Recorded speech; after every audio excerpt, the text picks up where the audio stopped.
اللہ تعالیٰ کر سکتا ہے، کوئی اس کے لیے مشکل نہیں. هو علی کل شیء قدیر، اسے ہر شے کی قدرت حاصل ہے.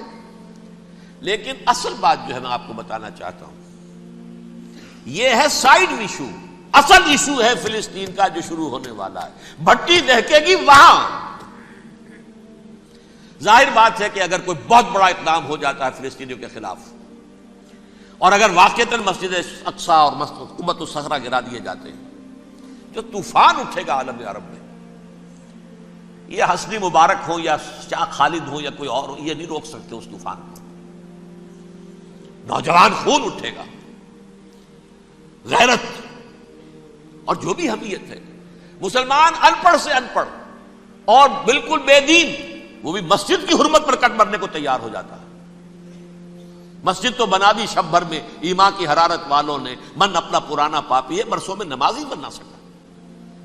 وہ چاہے کانپور کی مسجد سے مسلمانوں نے جانے دی ہیں، چاہے وہ شہید گنج کی مسجد کی مسلمانوں نے جانے دی ہیں، چاہے نماز نہ پڑھتے ہو.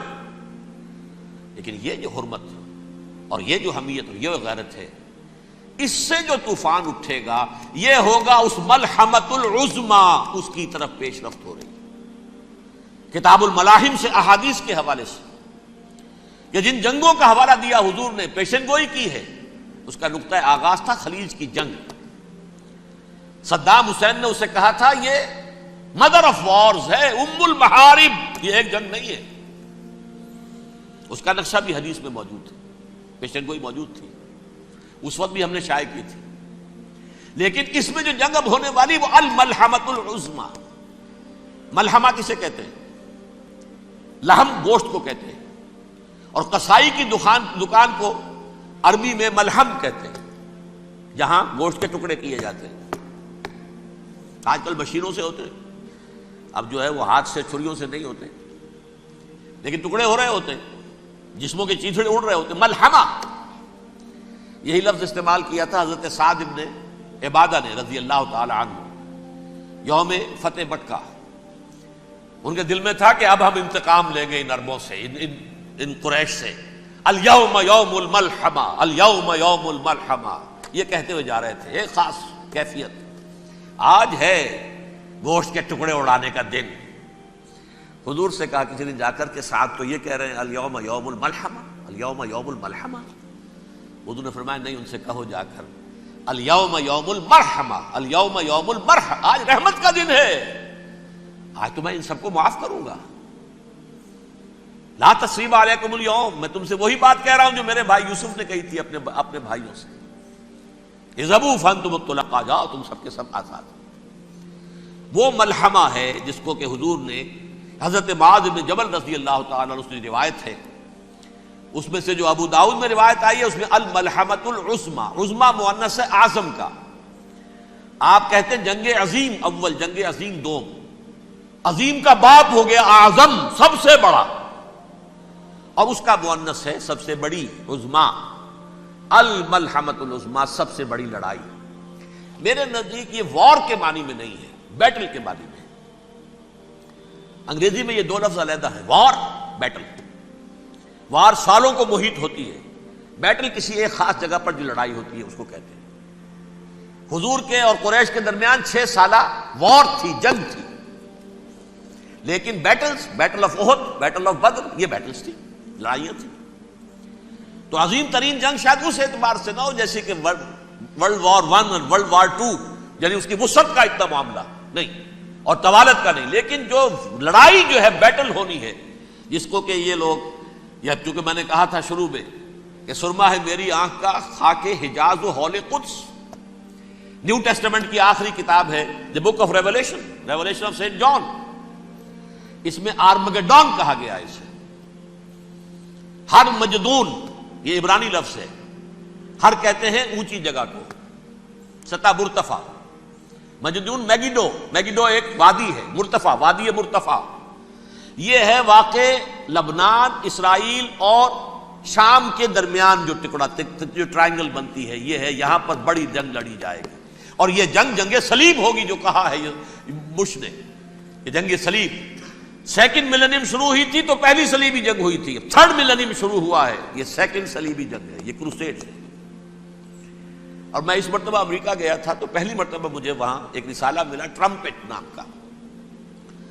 یہ امریکہ کے جو بہت ایکسٹریمسٹ قسم کے پروٹیسٹنٹس ہیں یہ ان کا رسالہ ہے, اور ان کے بارے میں اب کہا جا رہا ہے وہ کرسچین زائنسٹ ہیں.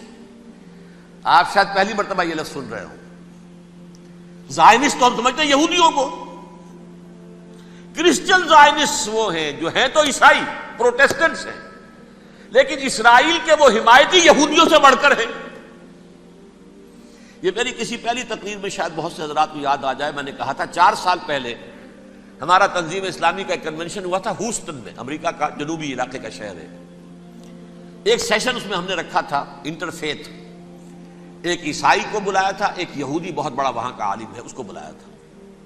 اس یہودی عالم نے ڈاکٹر وشوگراڈ جو وہاں کی یونیورسٹی میں پروفیسر ایمیریٹس ہے, اس نے کہا تھا کہ یہ اسرائیل کو تو سپورٹ کر رہے ہیں عیسائی, ہم تو نہیں کر رہے. جو پریکٹسنگ یہودی ہیں وہ زیادہ اسرائیل کے حق میں نہیں تھے, یہ تو سن 67 کے بعد انہوں نے اسرائیل کو تسلیم کیا ہے. وہ تو منتظر تھے کہ ہمارا مسیحا آئے گا تو اس کی قیادت میں جنگ کریں گے, جیسے شیعہ منتظر تھے کہ مہدی موعود آئیں گے تو پھر ہم کچھ کریں گے. وہ امام خمینی نے کہا جب وہ آئیں گے آ جائیں گے, لیکن ہم کچھ راستہ کے لیے زائنسٹ نے آگے بڑھ کر ریاست قائم کر لی, اور جب یروشلم پر بھی پورا قبضہ کر لیا تب جو ہے در حقیقت مذہبی یہودی جو ہے پھر انہوں نے اپنایا ہے, اون کیا ہے, اور نئے سیٹلمنٹس جو بھی بنے ہیں وہاں پر اسرائیل میں اس میں اکثر و بیشتر مذہبی یہودی آیا, اور بروکلن کے علاقے سے سب سے بڑھ کر آئے ہیں, جو امریکہ میں نیو یارک کا ایک جنوبی علاقہ ہے, بہت بڑا یہودیوں کا بہت بڑا گڑھ ہے. نیو یارک کو جیو یارک بھی کہا جاتا ہے, وہ تو اصل میں مرکز جو ہے وہ تو یہودیوں کا ہے.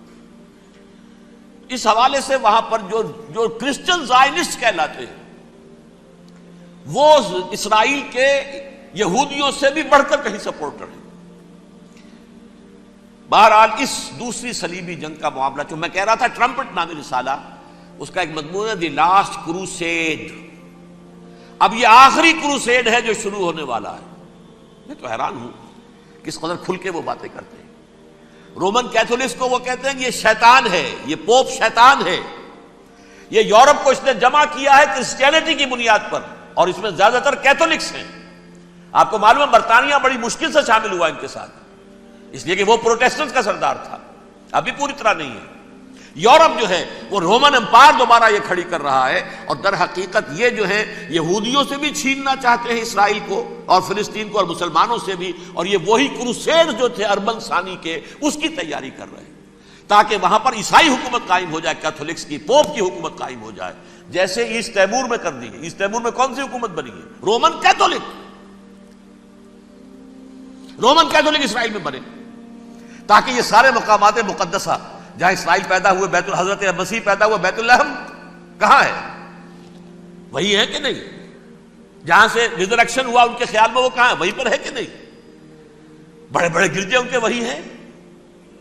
تو اس اعتبار سے ان کا کہنا یہ ہے یہ لاسٹ کروسیڈ کی تیاری ہو رہی ہے, یہ کیفور. اور ان کا کہنا یہ ہے کہ یہ پوری طاقت نیٹو کی جو ہے یہ پہلے جرمنی سے لائی گئی بوسنیا, انہوں نے خود وہاں جنگ کروائی, انہوں نے خود وہاں پر ایتھنک کلینسنگ کروائی, پھر خود مصالحت کے لیے آ گئے, پھر کوسوو میں انہوں نے خود آگ بھڑکائی. یہ میں نہیں کہہ رہا, یہ وہ ٹرمپٹ رسالہ امریکہ سے چھپنے والا پروٹیسٹنٹس کا رسالہ ہے جو یہ کہہ رہا ہے. پھر انہوں نے کوسوو کے اندر کروایا, اور پھر وہ وہاں پر پیس فورس کی حیثیت سے آ گئے.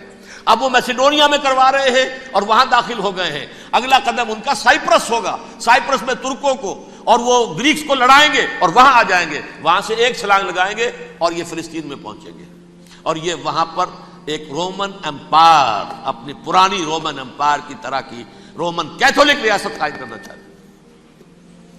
تو وہاں امریکہ کے عیسائیوں میں بھی کوئی ایک طبقہ نہیں ہے, کیتھولکس بھی ہے, کیتھولکس زیادہ نہیں ہے ہمدرد, لیکن اب تابع ہو چکے ہیں.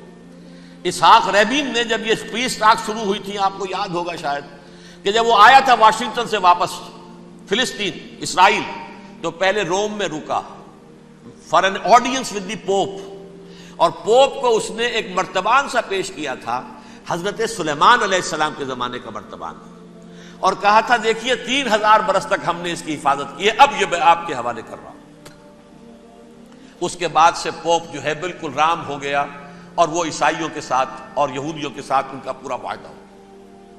اب پورا عیسائی ورلڈ جو ہے بعثت مجموعی یہودیوں کے شکنجے میں ہے. البتہ ان کے اندر بھی جھگڑے ہیں. جو وہاں پر وائٹ کرسچن ملیشیاز ہیں وہ ایکسٹریمسٹ ہیں کیتھولکس.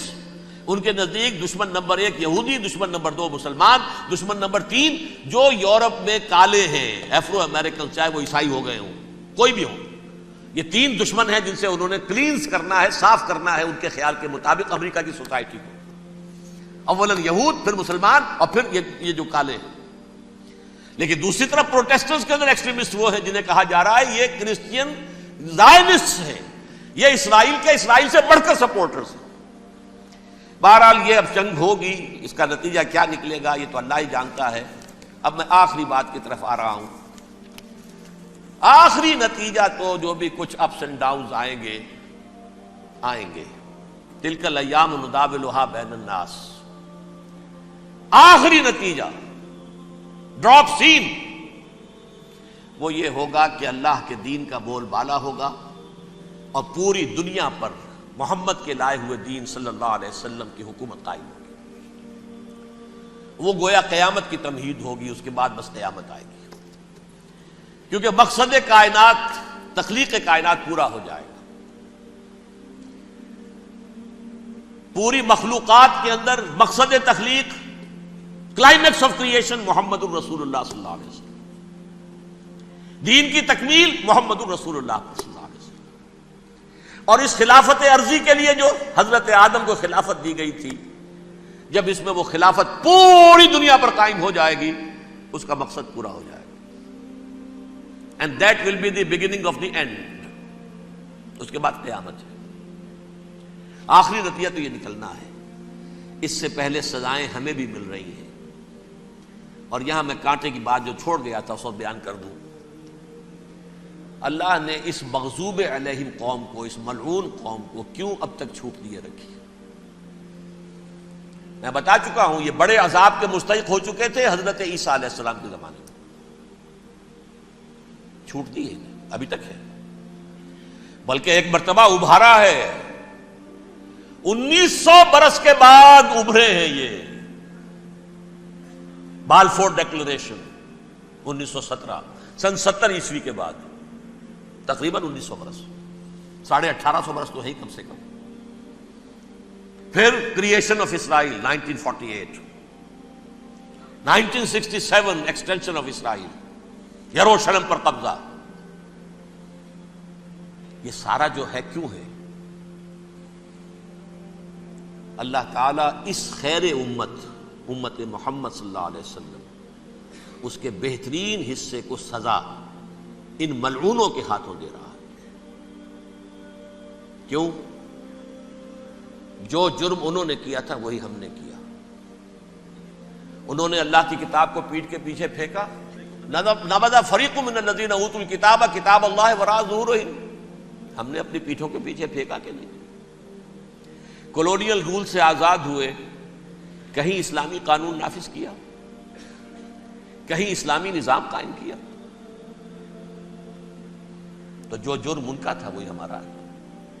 اور ہم خیر امت ہیں، اور ہمارے میں سے خیر ترین عرب ہیں. ان پر اللہ کا فضل، ان کی مادری زبان میں اللہ کی کتاب موجود ہے. پھر انہوں نے اللہ کے دین کو پیٹھ دکھائی. جو ملک آزاد ہوا کولونیل رول سے، یا اس نے قبلہ کر لیا اپنا ماسکو کی طرف یا کر لیا واشنگٹن کی طرف. کسی نے مکے کو قبلہ بنایا. یہ بدترین سزا ہے. ویل للعرب من شر قد اقترب. اور ترمذی شریف میں تو یہاں تک روایت ہے من اقتراب الساعۃ ہلاک العرب. قیامت کے قرب کی ایک نشانی یہ بھی ہوگی کہ عرب ہلاک ہو جائے. ایک حدیث میں الفاظ آتے ہیں کہ حضور نے جب کہا یہ ہوگا یہ ہوگا یہ ہوگا یہ بربادی آئے گی، تو کسی زوجہ محترمہ نام میں بھول رہا ہوں، انہوں نے پوچھا کہ عرب اس دن کہاں ہوں گے؟ فرمایا العرب یومئذ قلیل، بہت کم. آخری خاتمہ ہونا ہے یہود کا حضرت مسیح علیہ السلام کے ہاتھوں. وہ عذاب جو 2000 برس تک ان سے ٹلا رہا وہ آئے گا اور ان کے رسول ہی کے ہاتھوں آئے گا. لیکن اس سے پہلے مسلمانوں پر یہ عذاب آ رہا ہے، ہولوکاسٹ کے درجے کا عذاب آ رہا ہے. البتہ ہم پاکستانی اس میں یوں سمجھ لیجئے کہ وہ تو خبریں موجود ہیں احادیث میں، وہاں تو جو ہونا ہے. اتنے انسان مریں گے کہ ایک پرندہ جو ہے اڑتا چلا جائے گا، وہ نہیں چاہے گا کہ نیچے اترے تو کسی لاش پر اترے، اسے جگہ نہیں ملے گی زمین خالی کر کہیں اتر سکے، تھک ہار کر گرے گا، مرے گا تو بھی لاش کے اوپر گرے گا. یہ الفاظ ہیں حضور کے صلی اللہ علیہ وسلم. الملحمۃ العظمی الملحمۃ الکبریٰ، یہ لاسٹ کروسیڈ. ٹرمپٹ اخبار نے، میں اس کا فوٹو اسٹیٹ بھی کبھی آپ کو دکھا دوں، ویسے میرے ساتھ ہے وہ رسالہ ٹرمپٹ. دی لاسٹ کروسیڈ اس کی تیاری ہو رہی ہے. وہ الملحمۃ العظمی اور ملحمۃ الکبریٰ جو ہے وہ آنے والی ہے. ابن ماجہ میں کبریٰ کہا ہے، اکبر کا مؤنث کبریٰ.